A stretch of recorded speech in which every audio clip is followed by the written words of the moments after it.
This is CNN. This is a presentation of CNN Business News. Live from the world's financial capital, New York City, this is Business Day with Stuart Varney and Deborah Marchini. Good morning. Stuart's on assignment.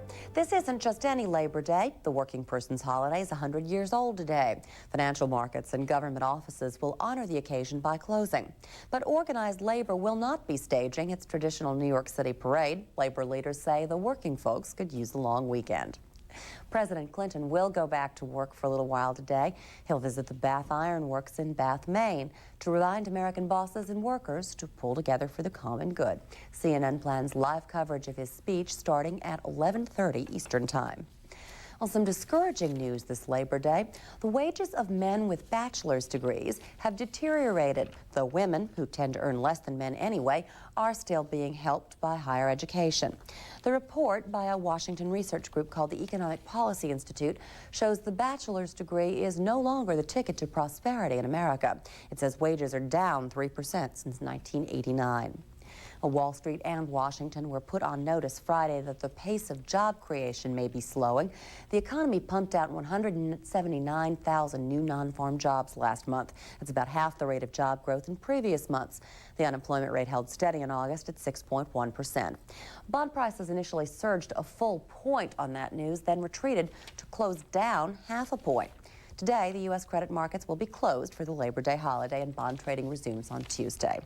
Well, after the jobs data was released Friday, I talked about it with the Secretary of Labor, Robert Reich. He, like many in the markets, contends the job picture is stronger than it looks. Our discussion when we return.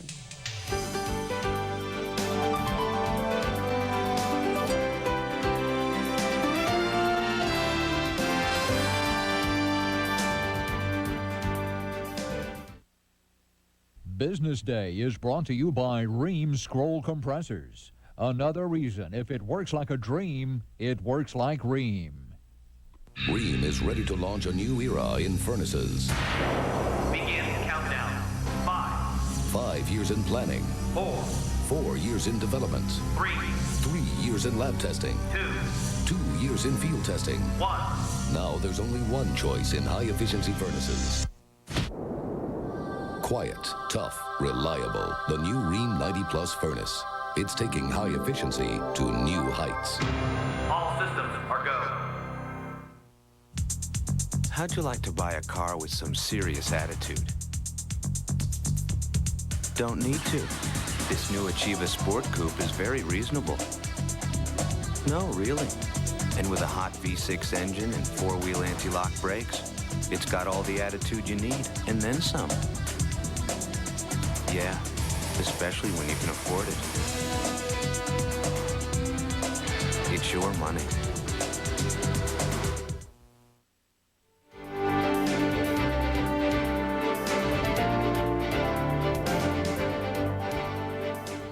The unemployment rate didn't budge in August, and payrolls grew by only 179,000. Still, businesses have added more than 2 million people to their payrolls so far this year. On Friday, after those figures were released, I spoke with Labor Secretary Robert Reich about the state of the American workforce and the outlook for future job growth. Mr. Secretary, it's good to have you with us. Thank you. It's good to be here, Debbie. The latest report on the jobless figures shows the smallest growth in jobs, judging by business payrolls, that we've seen all year. Does that worry you? It doesn't yet, because that figure in the August report was still within the range that we've been seeing over the past year. That is, it's not so far removed. Remember, in May, the original May figures were very much similar to the August figures. The May figures were then revised upward, so that until we know more, there's not really a trend. I wouldn't put too much emphasis on one month, particularly when we're in that general range of about 200,000, 250,000 new jobs. Mm-hmm. The job growth could have been lower for, I guess, one of two reasons. One reason is that businesses might not have needed as many new workers. The other reason is that businesses might not have been able to find enough workers, as many as they might like to have hired. If you had to pick between those two reasons, which would you think it is? Debbie, a lot of it depends on the industry and the region. We are seeing some spot shortages around the country in terms terms of certain skills, but we also have 8 million Americans still unemployed, and we have about 4 million Americans who are working part-time who'd rather be working full-time. So there is still some slack in labor markets. I should also add that labor markets in different places of the country are still operating in very different ways. Southern California is still lagging about a year behind the rest of the country. The Rocky Mountain states are doing extremely well and continue to do extremely well. We're seeing now just the beginnings of a comeback in the mid-Atlantic states. The Midwest, again, doing very, very well. Okay.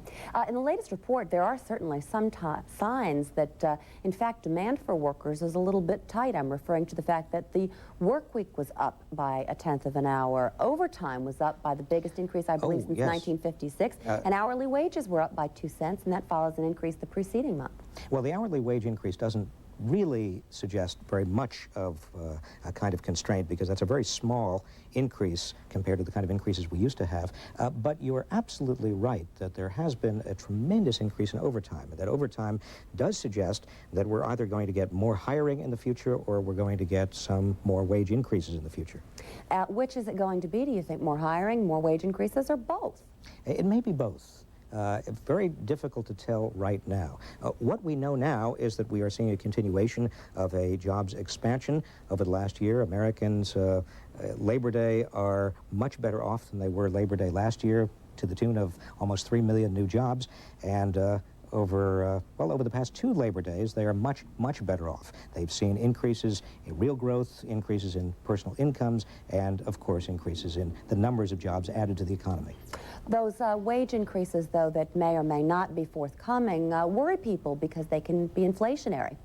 Well, the point is that those wage increases could be non-inflationary. From first quarter 93 to first quarter 94, remember, we had a 2.7% increase in productivity. Now, that degree of productivity without very much wage increase does provide a little bit of a cushion. But, you sir, can have some wage increases with that kind of productivity without affecting inflation. But, sir, the productivity gains have basically stopped.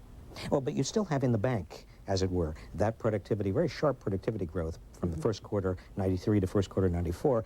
And your point, I take it, is that we might have to worry a little bit if we have some capacity constraints with regard to any additional wage growth without productivity. And what I'm saying is we do have that productivity in the bank, and we could have some additional wage growth. And we don't have very much wage growth right now as it is. So the bottom line is we don't have to worry now about wage push inflation. In fact, unit labor costs are at extremely low points. In fact, I believe they are at the lowest point they've been in about 20 to 30 years. That's true, sir, but isn't it largely because benefits costs have been held back by companies that have been a little bit afraid of health care reform? It's benefits costs that haven't gone up, not wages. Well, it's wage costs, it's also benefit costs. Benefit costs have actually gone down a little bit with regard to health benefits.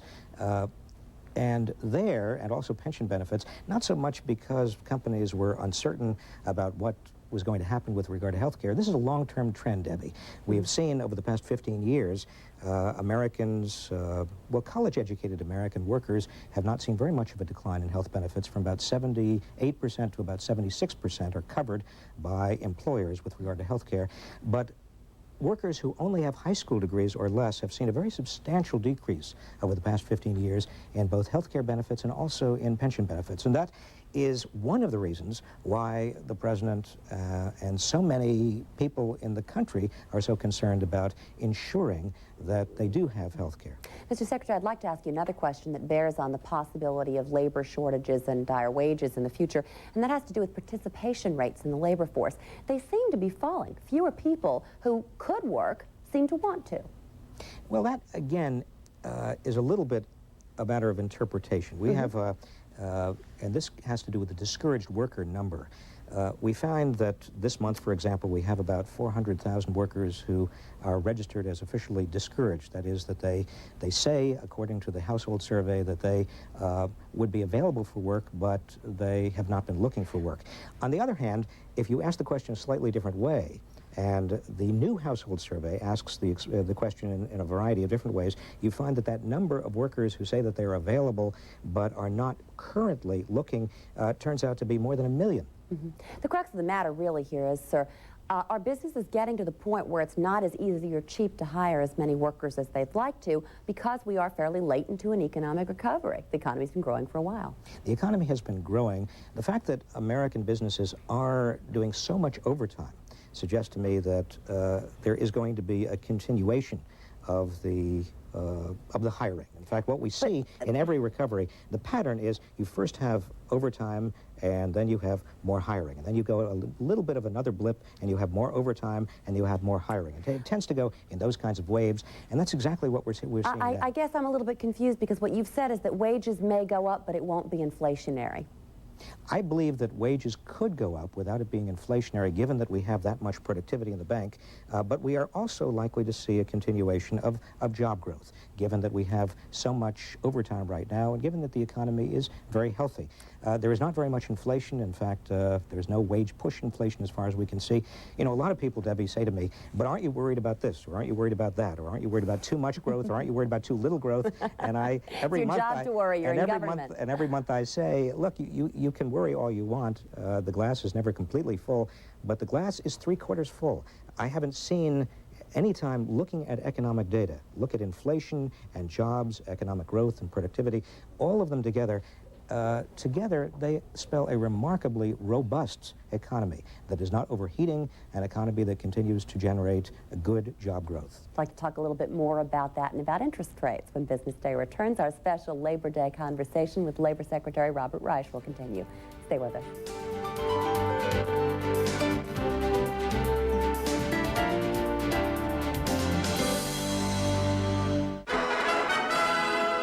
The final curtain comes down on the fallen empire of Charles Forsyth King. From a small investment firm, he built a dynasty that ruled Wall Street. Times were good, but times change. King's mistake was in preferring paper money to paper itself. He should have invested in timber. What he thought was a bull market began to bear down on him. I kept telling him, Charlie, you hit a brick wall, buy bricks. He worked us day and night. All that electricity. Too bad we didn't have our money in coal. Where once stood a mighty Xanadu was now a ravaged financial ruin. Well, it tells me that he failed, but not why. Hey, what were his last words? They say it was one word, the one thing he wished he had. Hansen.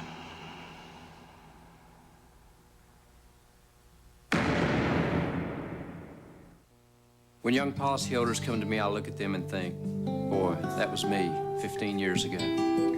I remember very well how quickly things changed for Debbie and me. Marriage, children, our first house. It's exactly why State Farm's family insurance checkups are such a good idea. Your agent helps you put it all in perspective so you can make the right decisions. The way you were 5 years ago is not the way you are today. It's comforting to me when I can say to my policyholders, hey, I've been there. State Farm is there. Headline News, the only network with up-to-date business and market reports at 15 and 45 minutes past the hour, around the clock. Headline News, a whole day's news every half hour. Check cable listings for channel numbers. The time is now 17 minutes before the hour. We're going to check the latest news headlines with Andrea Arsenault in Atlanta. Happy Labor Day, Andrea. Thank you, Deborah. As we sit here laboring, delegates to the UN Population Conference in Cairo, Egypt, have a very difficult problem before them. Too many people and not enough resources. Vice President Al Gore heads the U.S. delegation. Gore says it will be very difficult for the Clinton administration and the Vatican to reach an agreement because of their differences over abortion. Britain is expected to extradite a man accused of kidnapping his 2-year-old son from the United States. He allegedly took the boy to Iraq 6 weeks ago. The boy's mother convinced her ex-husband to meet her in London and promptly had him arrested there. Mother and child fly home to California tomorrow. We'll have more news at the top of the hour. Now back to Deborah Marchini, laboring away in New York. Deborah. Thank you, Andrea. We continue now with the second part of my discussion with Labor Secretary Robert Reich. Friday, we talked about the impact of higher interest rates on jobs in certain sectors. Mr. Secretary, in the latest jobless report, we saw the construction industry lose 6,000 jobs. Mortgage banking is losing jobs as well. Those are two sectors directly affected by what happens to interest rates. And as you know, the Federal Reserve has been pushing interest rates up. Would you attribute those job losses to Federal Reserve policy? Debbie, it's possible that in construction and related industries there has been some slowdown in job growth or some job loss because of interest rates. But again, I would caution not to put too much emphasis on 1 month's figures. We'll know much, much more when we get the September numbers. All I can say is that it is entirely possible. Entirely possible. Does it concern you, the fact that interest rates have been going up, as far as what it may do to the economy and to the job prospects for Americans? Not yet, because the job growth and the general economic growth projections that we have started the year with are still being met. Our targets are still being met. The interest rates, and I'm not going to comment on the Fed because it's an independent agency. There's no reason, no utility in commenting on what the Fed is doing, but you would expect there to be some moderate interest rate growth as an economy regains momentum, simply because there's more competition for capital. There's more demand for capital. And so that I'm not going to attribute the interest rate increases to any particular cause. But let me just say that this was figured into our economic projections, into the economic projections of the administration, and as of this stage, it does not concern me. Okay, let's look a little bit, if we can, at the longer, bigger picture. The Clinton administration came into office with a number of items on its agenda dealing with improving the labor market picture for all of American workers. One of the big issues was job training, and you were a particular proponent of that. Where are we on job training? We made a lot of progress on job training. In fact, we've doubled the amount of resources available to workers who've lost their jobs from 500 million in 1993 to over 1 billion in 1994, and we're going to increase them still further to make sure that people get the kind of information they need, the kind of training they need to get good jobs in the future. You know, the days when you could expect to get your old job back after a recession are gone. Most Americans, after the past recession, now have to get new jobs, and Americans have to change jobs, sometimes 7, 8, 9 times in a career. They need help making those changes. These days, a lot of people are worried about the so-called natural rate of unemployment being around 5.8, 5.9, 6%. Well, from my standpoint, I keep saying, let's not worry exactly what the natural rate of unemployment is. Let's worry about how to reduce the natural rate of unemployment by making better matches between what it is that employers need and what it is that employees can provide. There was supposed to be, I think, a big worker job training program financed by a payroll tax. What happened to that? Well, we're still working on that. That's still in front of Congress. It's not an increase in the payroll tax. Please don't, we didn't propose that. Wasn't there supposed to be a payroll tax to finance job training? No. What we have proposed, and it is still being considered, is that we extend a surtax that has been on the books since 1977, surtax on the unemployment insurance tax, a very small 0.2%. It comes to about $11 per year per worker, and employers have been paying it since 1977. It has been used in recent years to offset all kinds of other things that have nothing to do with workers and nothing to do with worker trainings. We're suggesting that beginning in 1999, when that comes up again for consideration, that be used only for extended unemployment insurance for workers who need it to finish training, to finish community college, to make sure that they get the skills they need for the next job. And that is a very modest proposal. It has a lot of bipartisan support. It has been reported out of subcommittee and Ways and Means, and I'm hoping if there is time, and of course time is of the essence. Time is of the essence in Congress because there's only a month and there's a lot to do. I'm hoping if there's time that we're going to get it through this Congress. If not, then I'm hoping next Congress. Another item on the Clinton administration agenda was to ban permanent replacement of striking workers. It's not yet law. No, it's not yet law. A majority, both the Senate and the House, did vote in favor of that provision, but we were blocked. And blocked by a minority of senators in the Senate. I think we will try again.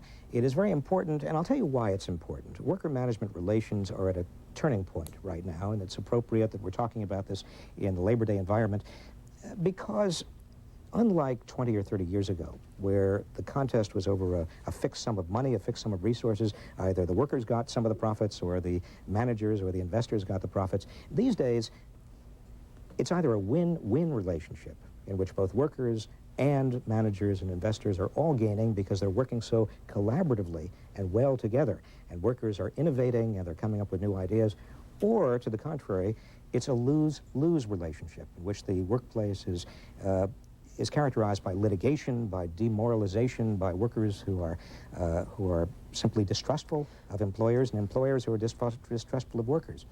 And what we have to do is create more workplaces and more incentives for workers to have a positive relationship with employers. You think we will get striker replacement this year? I don't believe we're going to get striker replacement this year, again, because there's so little time, and the most important kinds of issues still on the agenda. We've got to make sure that all the appropriations laws are passed. We've got to make sure we get GATT. And the administration has made GATT and international trade opening one of its highest priorities. This is good for American workers. As we've seen, NAFTA did not cause a giant sucking sound from the South. In fact, to the contrary, what we've seen is the giant sucking sound has been American products, and that's created more American jobs. We also have to make sure that we get as much as we can on health care. So there's a very limited amount of time this session of Congress. I'm hoping that next session that we can pursue many of the workforce agenda items that we couldn't get to this session. One final philosophical question. The administration, at the same time as it's evidenced a concern about jobs and job creation, has also supported policies that have led to job reductions, specifically consolidation and mergers in things like the healthcare and defense industries. We've talked to analysts who said that a merger of, say, Martin Marietta and Lockheed alone could mean 50,000 jobs lost. Do you find anything inherently contradictory in the policies the administration's pursuing? I don't believe so, Debbie, because there is inevitably going to be a lot of restructuring going on in the American economy. This restructuring is not necessarily bad. In fact, in many respects, it's good for all Americans. It means a more efficient American economy. But as Americans lose jobs because of the restructuring, because a lot of large firms are consolidating or downsizing, it is doubly important that we make sure that the paths are cleared to the next jobs, to new jobs. And that's why all of this re-employment, all of this job training, good information is so vitally important. If we're going to have a dynamic and flexible economy, we have to have a dynamic and flexible workforce. And it's in employers' interests as well as employees' interests to make that true. Some recent Bureau of Labor Statistics information shows that 35% of workers are getting training by their employers, on-the-job training, formal job training, and that's very good. The trouble is that only college-educated workers are dominating those who are getting the training. Most non-college workers who are most of the workforce, only 25% of the workforce has a college degree. Most workers are not getting on-the-job training. They are not getting formal training. American business has got to invest in American workers, and I think that's part of a new social compact. You know, the administration has reduced inflation. We've got the deficit down. We're opening up foreign markets. We've got NAFTA. We've done what American business wanted to regain competitiveness. It's now very important that American business reciprocate by investing in American workers. And over the long term, this is good for American business. Some good thoughts for Labor Day. I regret that we're out of time. Labor Secretary Robert Reich, thank you for being with us. Well, Debbie, thanks. And Business Day will continue in just a moment.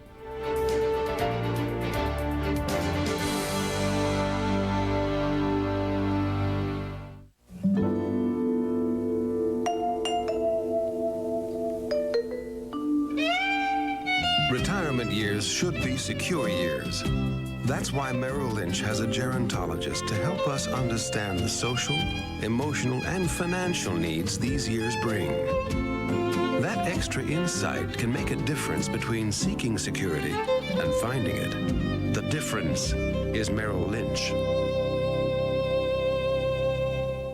The choices we make in life add up to define who we are, how we live, how our children will live, and what our lives will mean to others. So while the kind of suit you buy won't change the world, it is one of those choices. Hart, Schaffner, and Marks, for the quality of your life. Available at a fine store near you. With ITT Financial Resources, ITT's automotive division developed traction control, engineered advanced wiper systems, and pioneered anti-lock brakes. And we plan to invest $2.7 billion in the next 5 years to make cars even safer. If you've never thought about who makes the parts in your car, maybe it's time you did. ITT. We're adding more than just our name. Before O.J. Simpson, Jean Harris was at the center of her own high-profile murder trial. Meet the woman convicted of killing the Scarsdale diet author on Larry King Live tonight, 9 Eastern on CNN.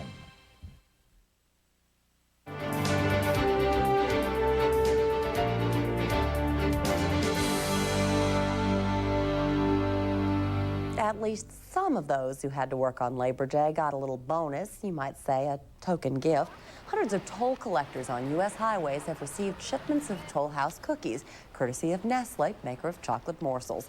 The chocolate chip cookies actually date back to the days of stagecoaches and get their name from a toll stop in Massachusetts where they were invented. And that's Business Day here this Labor Day Monday. I'm Deborah Marchini in New York. Andrea Arson is in Atlanta. She has a look at what's coming up on Daybreak. Andrea?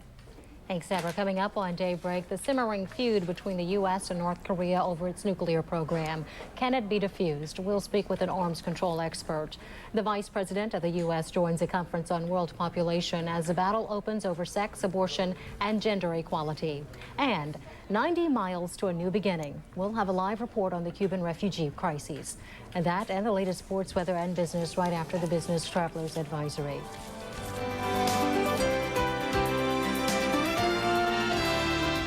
This has been a presentation of CNN Business News.